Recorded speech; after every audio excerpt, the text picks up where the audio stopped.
Welcome back to Bibliophiles Audiophiles. It is my turn to take the intro for the episode because we are totally professional and we 100% did not forget to add an intro to this episode.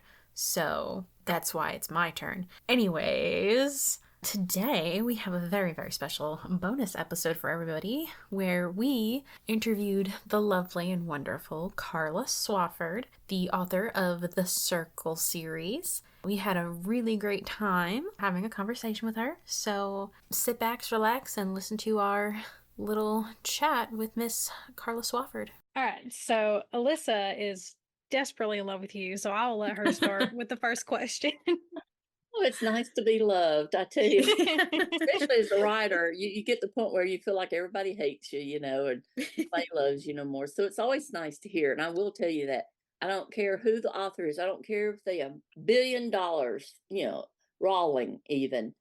I'm sure she still loves hearing, I love your books, or I love this book, or, oh, anything, because after a while you just hear so much negative stuff. And it's sad because, on a review, I can have 200 reviews on a book, which I got one book that's got that many. But anyway, 200 reviews, and, maybe 10 of them are bad, a 2-star or less or whatever. And I'll harp on those, not looking at the others. I should concentrate on that. Well, actually, I shouldn't look at any of my reviews, but you can't help it. It. Yeah. And but I end up looking at the bad ones because I keep thinking, most of the time I think, well, I guess I could have done better in that area. I thought I did do right on that. That's a lot of times that's it. And then but of course occasionally when a person says, I had to start skipping scenes because I just didn't like this or that about it. And I said, and then they'll have questions at the end, say, well, she never did explain this, or I said, because you skipped scenes. Yeah. I get so tickled when they say that. Or I only read half of it, and I thought, it just wasn't your cup of tea. I mean, I've had some of my favorite authors I love, and I'll sit there start reading a new book, and I go, I'm going to have to set it down, put it over the side, and read it another time because I'm not in the mood for this. And I feel that. A lot of times that's what it is, Well, go ahead, ask me some questions. I love. Well, Yeah, let's see. I think my first and foremost question is going to be, I guess we're going to start. Sorry. Lydia was looking up, and you have so many books, but I guess we'll focus on the Circle series. Okay. Where did you get your inspiration to write that series? That's a very good question, because I got it from another author. Her name is Linda Howard. She lives in Alabama. She's a New York Times bestseller. She's real. If you ever want to check out an author that from Alabama, check her out. She's got books from, I think she started writing in the 80s or 80s. I know it had to be the 80s because my kids were little. And I found her, and then when I finally met her, I just fell in love with her. She's an awesome person. She just down to earth. But anyway, her book, that she has a book called All the Queen's Men. And I have reread that book over the years, over and over again, because it has everything I love about romantic suspense. And I'm not real good about liking serial killers, even though the book that's coming out in April has a serial killer in it. But, it's paranormal. That's okay. I can handle that. But anyway, All the Queen's Men, that book has a guy in it. He's kind of mysterious. He had shown up in another book or two of hers. And how it is, you read a book and you see a secondary character and you go, ooh, I want to know what his story is. And so Yes, I finally get his story, and it's fascinating. And this girl, the female character, he was best friend. His best friend was her husband, and he died. And while they were on a mission together, So it was horrendous. Gosh, I can't even believe I remember all this because it's been a while since I read it. Yeah. But like I said, I reread it. But the thing is that I love that book so much, and uh, I had been writing paranormals and sent them out to contests and editors and agents, and just not doing really great and wonderful. I do okay in contests, but nothing wonderful.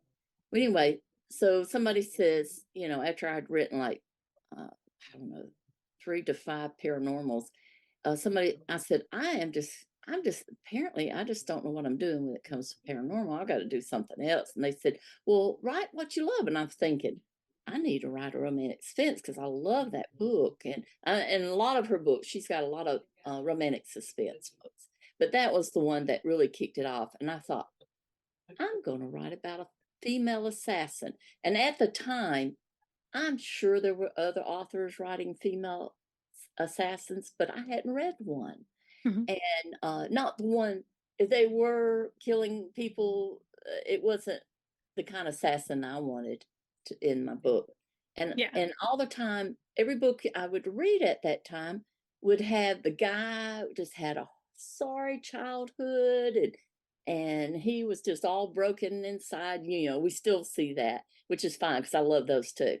Mhm. Uh, but I wanted to make her the one with the broken. She didn't have a good family, and no family at Yeah. all. Yeah. But yeah, and so I thought, okay, I'm going to make her a female assassin. She's going to be a badass. She's not going to sit there and worry about things and cry about things that most women would. Mhm.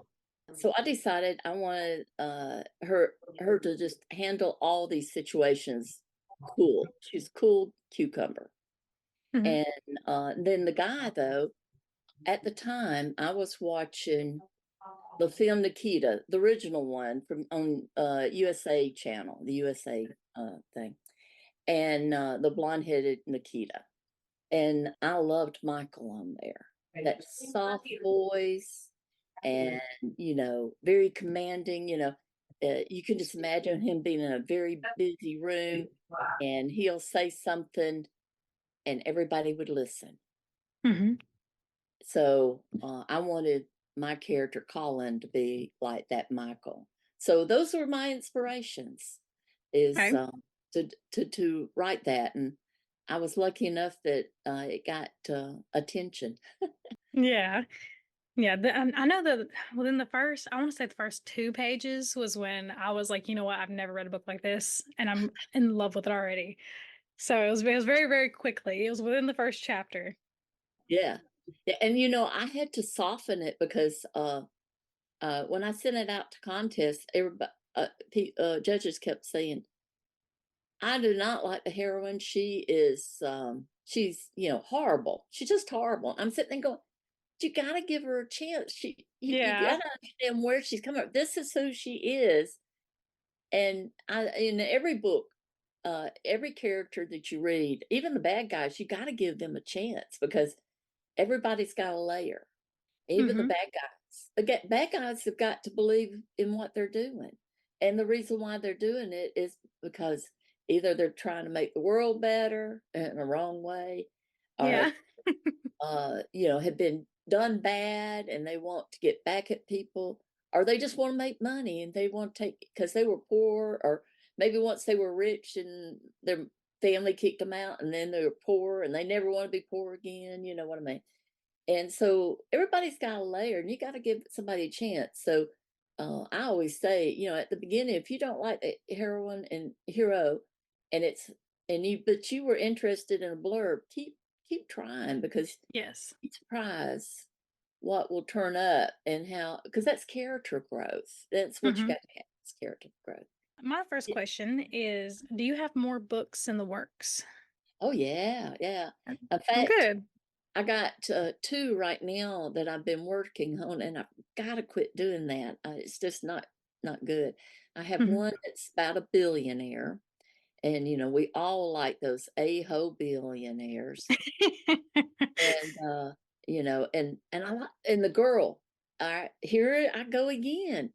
This one years ago, I had never finished it because I got sidetracked with the first of the Circle series, And of course, then when I got published, I was writing stuff the editors wanted and all this kind of stuff. But anyway, so I kind of put it aside. But when I first started, I sent it out to the contest, just get a feel what people, and everybody hated the girl. And I thought, yeah, I know she's got issues, but I think it's more interesting to see a character growth on somebody that's got issues than somebody that's a goody two shoes. Yeah. Oh, And then, 100%. yeah, I'm definitely more drawn to those. yeah, and usually it's just the guy that they want to see the growth in, and you're sitting there going, "Yeah, I want to see the growth in the guy too, but I want to see it in the girl too. I want to see how she handles being in love if she's never had." And this girl, she's been told something about herself by her family, and she believes them, and she has no reason not to. And she all kinds of stuff goes wrong, and she ends up making a friend with an older neighbor whose insurance is all screwed up, and her, no money, and she's gone in the hospital. And so the girl's in a spot. She'd been offered by this a-hole billionaire to come on, let's you owe me because you did me wrong and helped your dad do this to me and all this kind of stuff. Anyway, I'm trying not to give you the whole story. She ends up going to him and saying, if you'll pay for her hospitalization, I'll do whatever you want. Hmm. And he's going to make her pay because he thinks she owes him Yeah. for losing like $12 million. So that's kind of Makes sense. Yeah. yeah. And then the other one is another paranormal, and I've been getting. It's an older one that I wrote, and first of all, I see a lot of the problems of it. Back then in the day, I thought, oh, it's a masterpiece, and Yeah. that's what all authors, think of their first book. And some first books aren't that way. I think of the one that wrote Outlander. I'm sure she thought that too, and it ended up being that for her, Yeah. My next question is actually, I have two questions. This will be like Okay. a 2-for-1. So, what's your favorite book from the Circle series? And then, what's your favorite book that you've written overall? Okay. Good. You're doing some good questions. All right. My favorite book in the Circle series is actually Circle of Deception. It's the third novel. It's there's 3 novels, 2 novellas, and a short story, which I do love the short story, but that doesn't count. It's Circle of Deception. At the time, until I wrote Jake, it was my longest book too.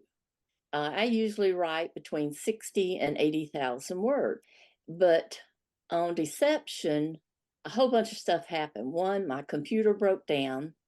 2, I was so broke at the time it broke down, I couldn't afford to get a new laptop. Oh no. So I had to work on an old, PC counter, desktop. Oh my goodness. And it didn't have Word. It had Word Perfect. So that shows how old it was. And it was horrendous. And my editor was mad because she said, "You didn't edit this, I can tell." And I said, "No, I didn't." I explained to her again about what happened to my computers, and I couldn't have. I don't think she understood. She was a nice lady, but she was probably under a lot of stress at the time, and I was too. And I try to explain to her, I don't have money like you. Everybody thinks I have money. And I didn't have money to go and buy another laptop. So I was actually trying to finish, I was editing it, really is what I was doing. I had finished the book, I was editing it, and that's when all that happened. And I was in Anaheim. I was out at RWA, Romance Writers America, out in California, at their conference in 2012, and doing this third book for Avon, for HarperCollins.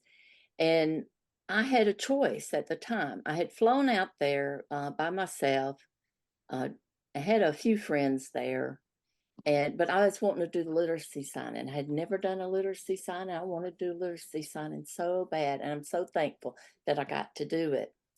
but I was so broke. I went to Starbucks every morning for breakfast. That was my breakfast. I got hummus and some little crackers and a bottle of water, and that was my breakfast. Anyway, and then, so when it came to the last day and we had to pay our bill, our hotel bill, I had a choice. I could pay the hotel bill with the cash that I had, because I was going to pay cash because my credit card was almost to the limit. I'd used it for the airplane. Mhm. So I decided I'm going to keep the cash, and I'm going to keep my fingers crossed. My hotel bill won't be more than what my credit was left on the card. And luckily enough, I had enough on the card. Good. And when I got back home, I went and bought me a cheap laptop. I want you to know, I still got it. Got it. It's right here. And I bought this. Oh my goodness. You know, it's slow as all get out now, of course. It's old. I mean, 2012, hon. Anyway, Yeah. so I went and bought me a cheap laptop and all that. And it was, but anyway, so Circle Deception, I had, the editor had sent it, we went back and forth, and I just kept adding stuff.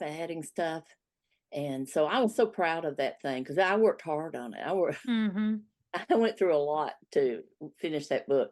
And then the book, overall, right now, it's Jake. I still love Circle of Deception so much Mm-hmm. because I love Rex. Rex is 6'5". He has been misunderstood. You know, he loved this woman and she disappeared on him. And then she shows back up and he finds out, you know, other people knew where she was, and it just about destroyed him. And yeah, he was a big guy in a lot of ways. And I do love Rex, but Jake, I like Jake because he's a bad guy that wants to be good, but he don't really know how. So I had fun writing his book because the girl loved golf, Goth, Goth, loved the white Goth. makeup Mm-hmm. and the black lips, and then had black hair with red tips. You know, I do stuff and then I forget what I do. Anyway, and but the thing was, she loved to be spanked, and he loved spanking her. So. Well, that's always good. Yeah. And so that series, I got 2 more books to write on it, and I've got both of them. I got one halfway done and the other one about a quarter way in.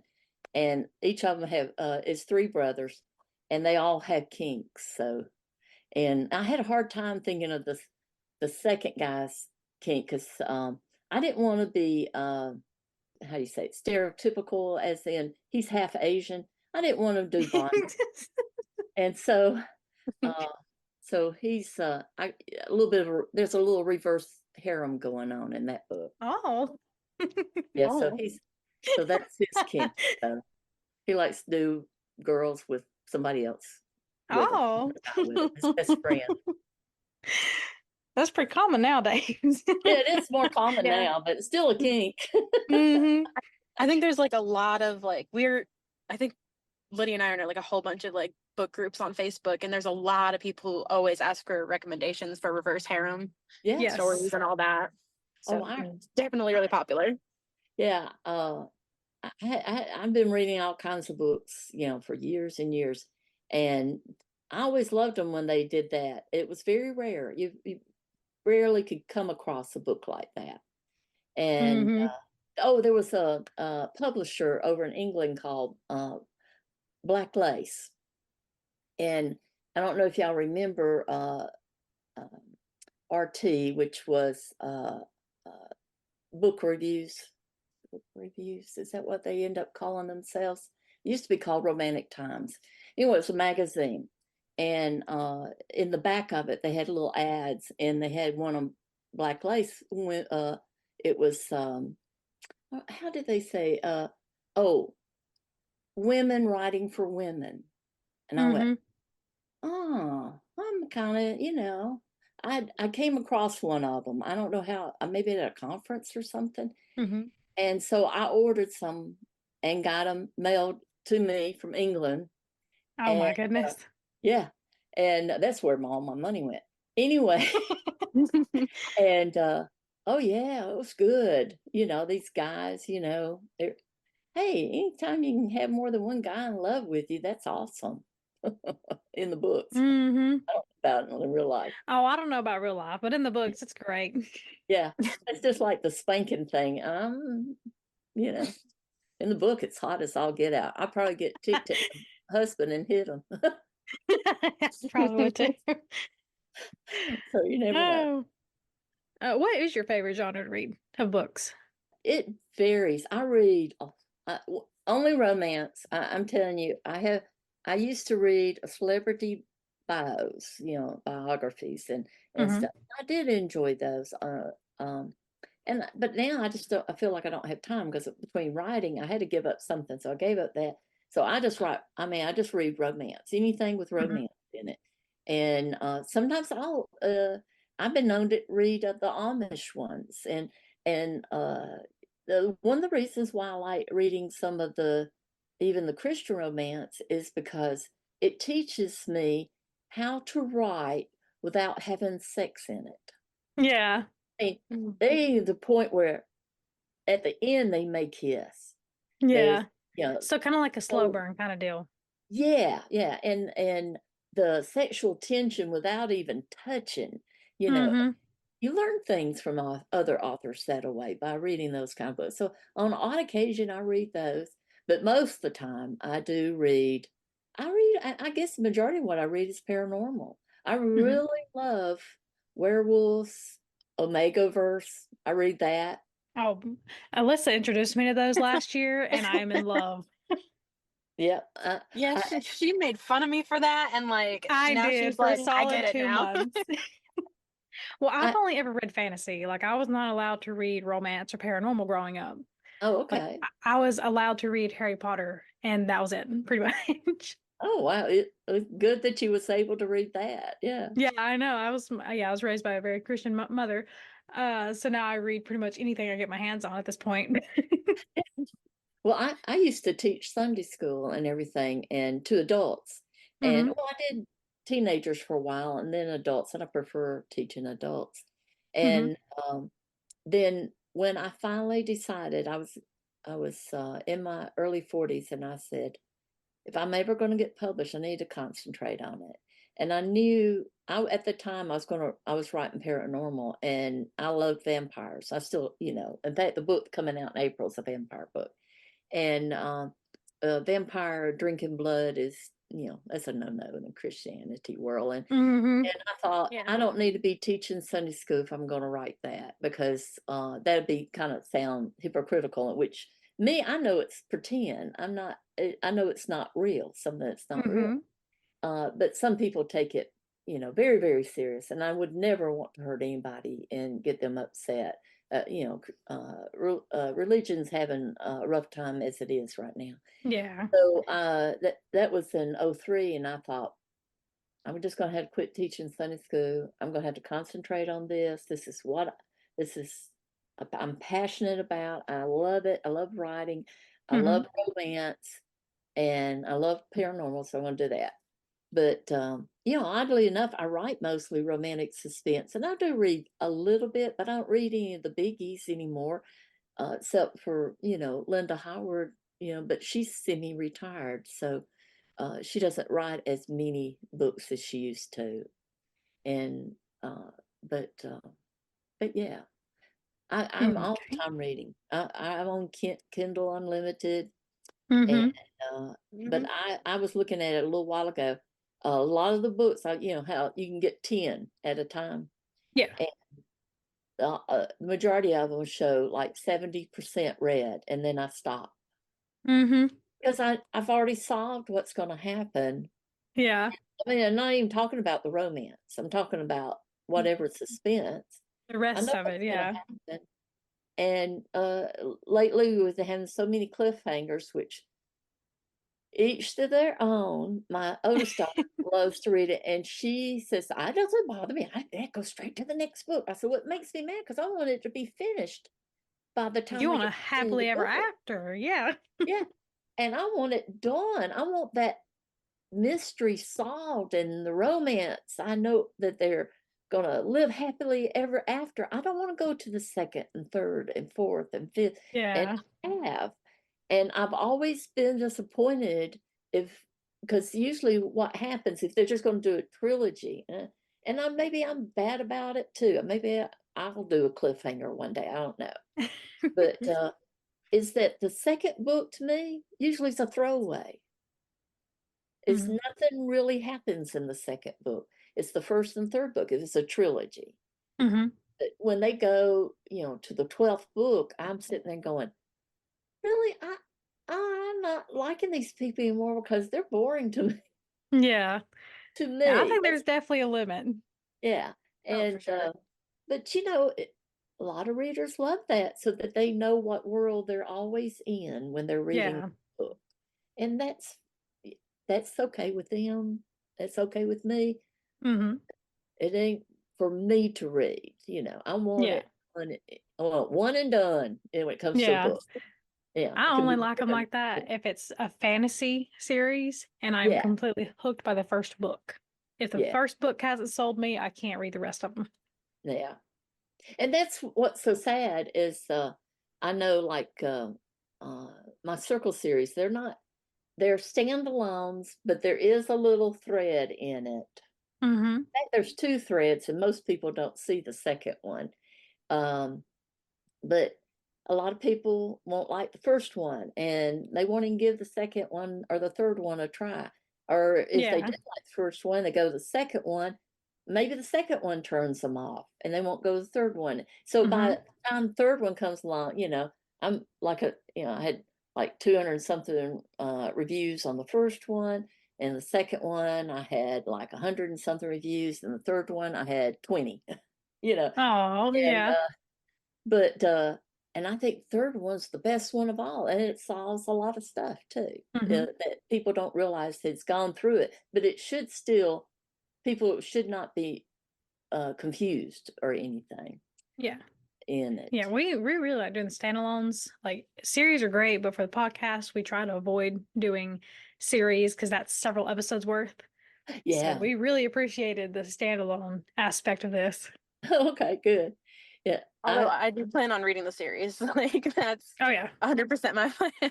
Well, the Yeah. second one, I was in high gear, and it was, it's to do with the girl is forced to take a drug or is shot up with a drug that makes her libido go crazy. Mm-hmm. Oh. And the only way to solve it is to have a lot of fun. Oh, Oh. we're gonna ask him for a friend. Where can somebody find something like that? But yeah, but and then the third one, of course, is Rex. So anyway, I love Okay. Rex. But yeah, I've gotten to the point where I always liked it, reading not so much a connected series, but like in the same world to a certain degree, but different heroes and heroines. Yeah. Um, I have told myself not to write any more series, so like even my small town so-called series is just two Mm-hmm. books. It's just, and actually one guy is in both of the books, but you probably won't see many more books like that from me. I'll probably just do onesies because I think unless it takes on. 4 or 5 series are good, but some series that are like, 7, 12, 18 books, those are a lot. If they're Yeah, standalones, yeah, that's great, but some of them aren't. yeah, yeah. And see, and if you're like me, well, it's just me, and I know it's just me that I get tired of the world, and I want something Yeah. different. Yeah, But I used to love them, but I don't know. I guess things change. definitely. Yeah, not all books is everybody's cup of tea. That's right. That's right. Mhm. I actually had a question specifically about the first book. Sure, sure. So, when she went back to Theo, I'm terrible names. Can't remember her name off the top of my head. Yeah. Olivia? Yes. When she went back to Theo and she ran into Colin in the hallway or the safe where the sword was, he wasn't there for her. He was there for the sword. Correct. Would he have this left is like her a debate there? we had during We the episode. had a fight about this one. Yeah. Would he have left her there and just taken the sword, or would Yeah, he have I also think got he her would while? have. Oh, okay. Well, you Yeah. settled a debate for us. Thank you. Yeah, I think I don't think he'd come to terms with how much she meant to him. Yeah. And because when, to me, I tried my best to make it a tearjerker when they were sitting in the limo and he was exchanging her for two other circle people. It was. Yeah. And Me and Alyssa got in a fight over this. and let her go. It broke her heart because she knew she was in love with him, but Oh, it would have broke my heart too. It would have to, yeah. yeah. But yeah, he was just like all business. And she turned him on as all get out. He couldn't, but he just knew that was just him, that's just the man part of him, or whatever. And so yeah, he came there for the sword, but at the same time, seeing her, if things had not worked out, he would have left her, but he would have been back for her, I think. Okay. Because Yeah. she kept saying that he would be back or was going to get her after the sword. And I said he probably wouldn't. But Yeah. He was he would have realized that, he had done what he was going to do, what he had to do, because, Theo was psycho. And they all figured that taking that sword would push him over the edge. And he needed to be over the edge so that everybody else in the organization realized, hey, he's not an eccentric, he's psycho. yeah. And so after he did that, he would have then say, okay, now it's time for me and Olivia to finish what we started. Yeah. Okay, that makes a lot of sense. And then, so I guess kind of not like in continuation of that, but like later on, right? So she ends up getting caught by Theo and she's like stuck, and Theo sends that picture of them kissing and all that to Colin, which angers him. Yeah. And he, she's pretty much getting beat up by Theo and his men and stuff. So would Colin, because Colin was pretty upset with the picture and all that, would Colin have left Olivia to die? I mean, Olivia's a big girl. She could fend for herself and all that, but would Colin have abandoned her and let her die? At that point, no. Okay. Because I think that's another part of the argument that we had. It was, yeah. By then, things had progressed. He was just the type, I'll take care of business. But when he got that, yeah, he would have gone and gotten her. But I wanted her to save herself to a certain degree. And so that is 100%. It was an author decision, and Olivia agreed with me. She did, yeah. Yeah, that she needed to save herself to a certain degree. Yeah. Oh, 100%. I mean, that's just kind of how her character is. She's badass. Yeah, exactly. And one of the little clues I said that most people didn't pay attention to started in that cell. Not with her, but in that section with the different cells. Remember, there was somebody that got hauled out and they didn't know who it was, or yes, I remember that. Yeah, it was her. It was the friend that helped her, wasn't it? Or was it something else? No, the friend was in there too. It was her and the friend, which is actually Rex's girlfriend lady. Yeah, AJ. AJ. And but there was a third person there, and it's mentioned, just barely mentioned in there. It was just mentioned to set that each book, in the next book he's mentioned again. Okay, don't tell me. I'm gonna read it. Don't tell me. I'm gonna read it. And in the third book he shows up. Yeah. Okay. And he was going to have his own book, and then Avon decided not to get any more. So I said, Yeah. well, nobody's asked about him, so I won't write his book. But he shows up Oh in no. the last novella Yeah. too. Okay. Yeah. And I made him Uh, he was badass too. is it the Circle novella that he's in? Yeah, the Okay, I have that last one. one, Defiance. Yes. Okay. Yes, I'm looking forward to reading the rest of those. Okay, good, good. I have one more question, and then the rest Sure. one can be hers because it notified me again that we have 10 minutes. It doesn't want us to keep talking, apparently. I Is talk all there, night. oh, I would too. Is there a book that you recommend for us to read later on the podcast? It can be Oh, yours or anybody else's, it doesn't oh, matter. okay. I was trying to think of one that's a contemporary that I read, besides All the Queen's Men, which it Mhm. is an older book. It was written in the 90s, I think, late 90s, maybe turn of the century. But anyway, and that by Linda Howard, that was really good when it comes to romantic suspense and it's spy and all this kind of stuff. Oh, and there's one scene, I had to tell you this. There's one scene because I love this about Linda Howard. She had a little bit of sex in hers, and usually hot, and Yeah. the romance was hot in particular, but not like hot, but hot.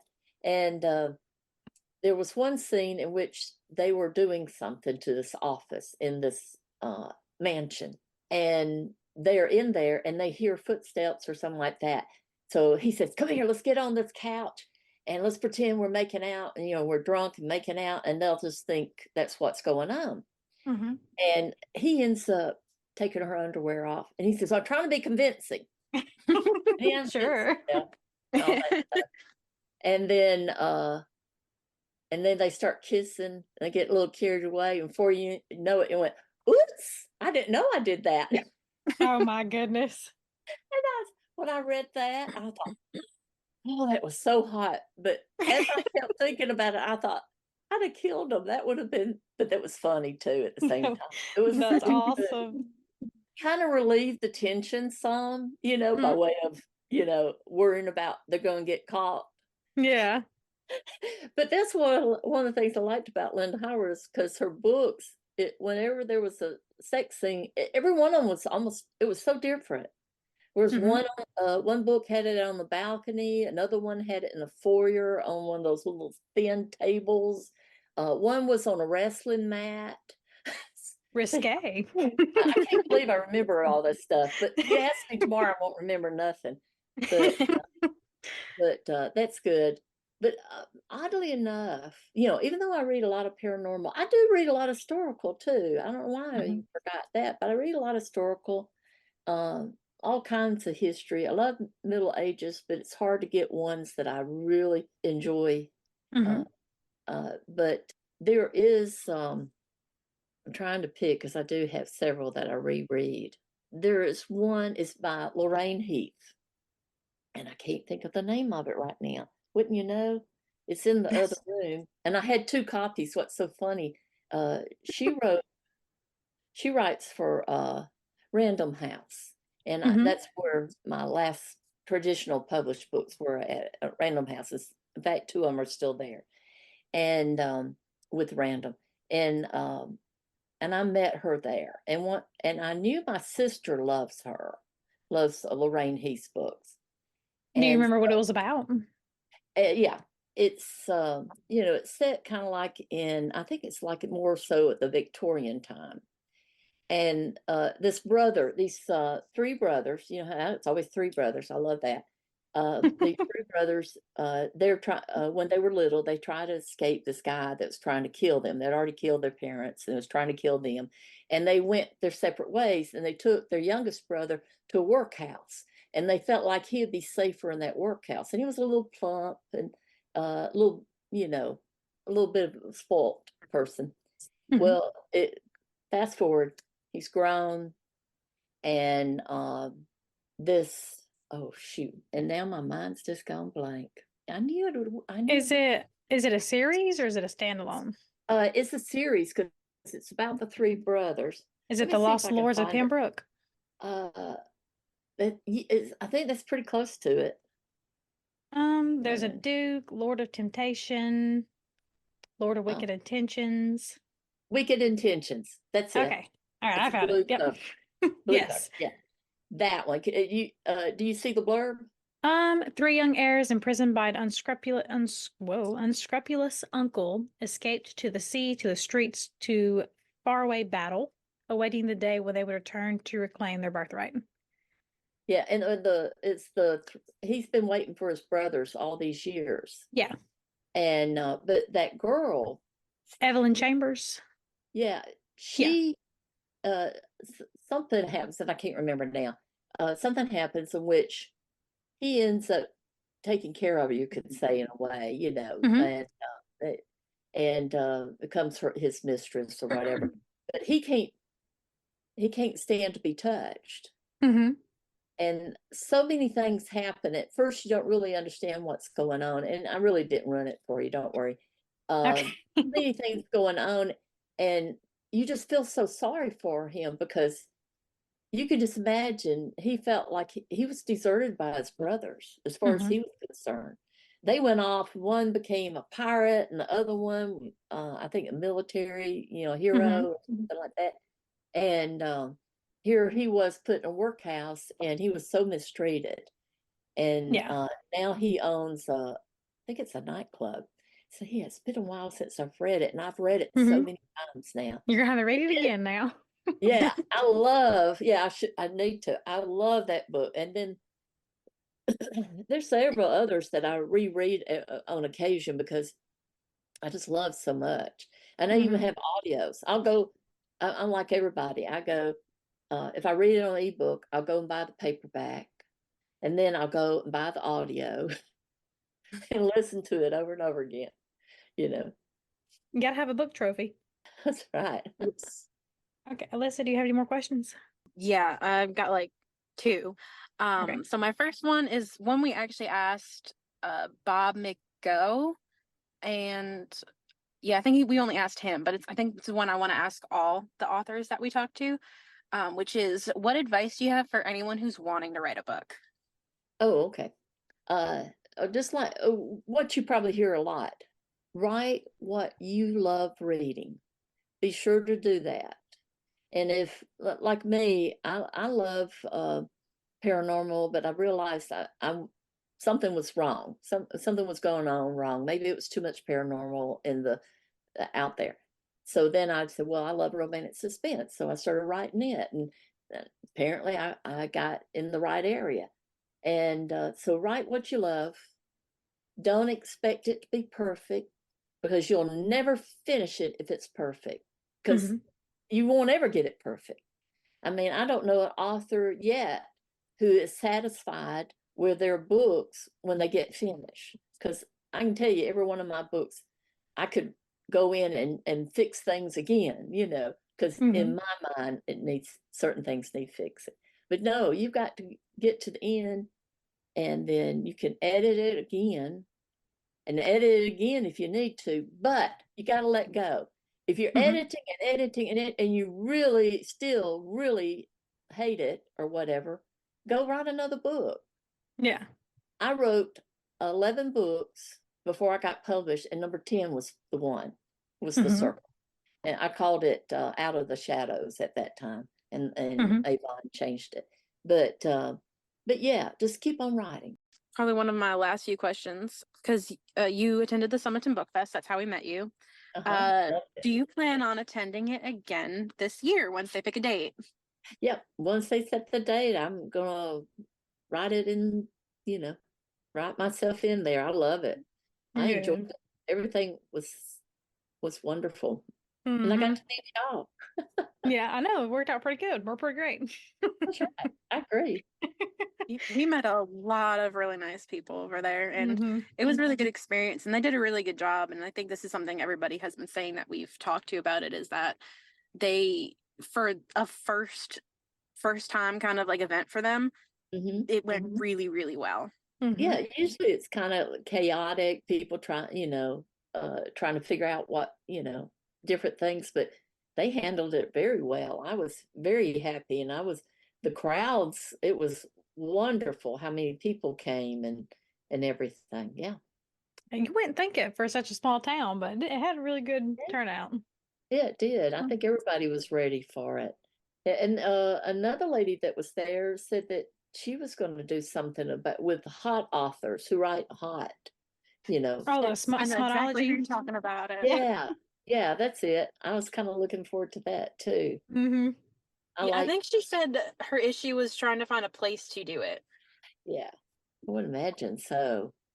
Mm. So yeah, I love being able to do stuff like this. There's one in Montgomery that I went to a couple of years ago that I was involved in, and the people who organized that did a wonderful job. In fact, the guy was at the Summerton one, and LaVille, I think is his last name. I'm very terrible. But anyway, but they did real good. It was down at Montgomery, and me and my buddy, we just had a blast, and so we're looking forward to it this coming May down in Montgomery. The one in Montgomery? Yeah. Is that like a convention that anyone can go to, or is it invitation only? No, it's for readers, and there's all authors. Yes, it's called a Capital City Event, and it's held in Montgomery. The Capital City. There's a Facebook group. I'll send you a copy. Yeah, yeah, because we're trying to get our foot in the door with more events like that. Yeah, and I'll give you the name of it's a husband and wife that's doing it, and my friend Betty Bolte, she's an author too. She's been before. I think she told me I've been at one of their other events. They used to have one up in Huntsville too, and but now they're just narrowing it down to Montgomery, and she said it was wonderful and got me to go with her to Montgomery 2 years ago in 2021, 2022. Yeah, 2022. Anyway, and we had a great time. So I told her, I said, I'll go again. Because, when you have a lot of people come, like the Summerton, there was so big crowds coming in. And of course, not a lot of people know me or anything. So, and I'm so shy. Oh, I'm being sarcastic, sorry. Super, super duper. And so, I said, hey, come here, talk to me. Yeah. You like hot books? You like Do you like sex? Because if you do, oh, you don't? I've got the book for I'm so you. sorry. Oh, you don't? No? All right, well. In my day job, this guy came by one time and saw a book sitting on my desk, and it wasn't my book. It was I was reading, actual paperback back in the day, and he says, "Oh, you like to read dirty books?" And I said, "Oh, he thinks sex is dirty." That's so embarrassed. He sat down and walked away. Never said anything like that again, though. That sounds about like my husband. I can't say much because he can hear me, but he likes to make fun of the books I read. Yeah, it's okay if it's messy. It just shouldn't be dirty. He calls it my porn. So.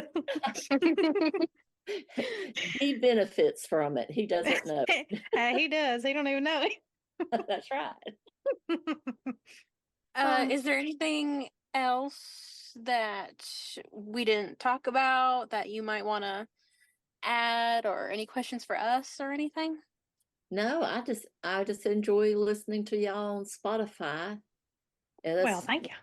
I know that y'all in a couple other places too, and iHeartRadio, and I forgot what the other. I think Google Podcasts. I don't think Google that one's Podcasts. popular. And I try to tell everybody about y'all. So get y'all. Oh, thank you. Yeah. Well, I mean, anybody that supports romance, reading, you're my kind of people. So yeah. Well, we better get off here before it kicks us off again. Yeah. I really enjoyed talking to you, and I really hope we get to work with more with you in the future. Yeah. Oh, anytime you want to talk, I'm all for it. I'll meet you somewhere, whatever. I don't care. Oh, that sounds fun.